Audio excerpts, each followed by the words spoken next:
football team, and we were very fortunate to win. You can tell by the score, we only won by 8 points, and they fought hard to hold the goal game.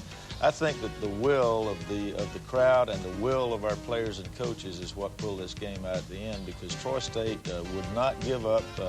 I kept expecting them to fold as hard as we were playing, but they just refused to do it. Of course, we refused to quit too, so that's why it was such a fine football game. You used both of your kickers. We saw Blake Holton with a 45-yard field goal, and then Troy State came back after a 78-yard drive. They pushed it in from 1 yard out on 4th and goal. It was 6-3 at the time.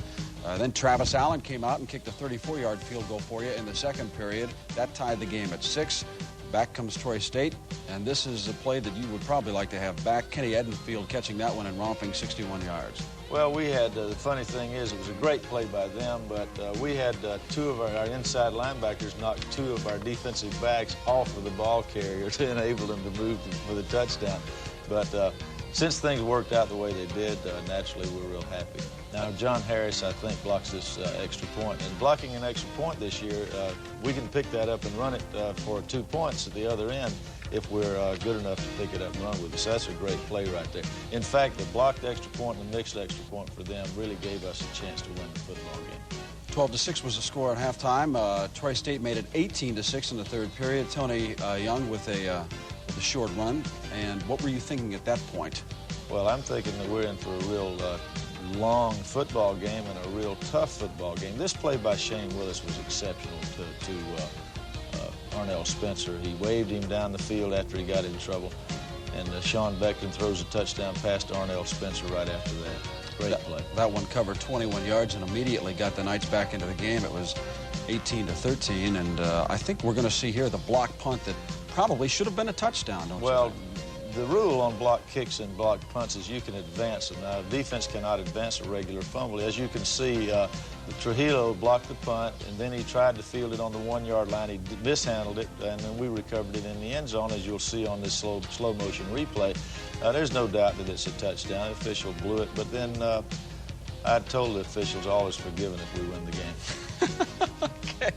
The Knights would end up getting the ball on the 1 yard line. They were pushed back by a penalty or two, and in fact would not score on this, but I think you put a lot into Troy State's mind even by blocking the punt on that particular Sure, well, it got the crowd fired up. And then, of course, we threw an interception, and so we got no points on that drive. So theoretically, you know, the officials not making the correct call on that touchdown on the block kick cost us a touchdown. Gilbert Barnes comes in there and runs a 1 yard touchdown. Great run. He runs over the linebacker there. Nice run by Gilbert Barnes. And your defense stopped the fake punt here. Yes, Bruce Bennett anticipated this, and we called the right defense, and Wyatt Bogan made a great hit on it and had 2 or 3 other of our guys in on the tackle also. At this point, UCF was leading 19-18, and this was icing on the cake. Art Giacone going in from 8 yards, 26-18. Giacone got even on that play. That safety had been making a lot of great hits on him, so he ran over him for that 8 yard touchdown. Okay, a big win for the UCF Knights. Again, the final score was 26-18, and UCF now moves to 3-0 on the season. Let's meet some of the key players. You've got another new little doohickey, a little gadget for the fans this year, and what do they call it? The noise hanky or something like that? Yeah, the noise penalty. Right, our boosters, Miller McCarthy and Mary Scott and Alan Fickett and so forth came up with this.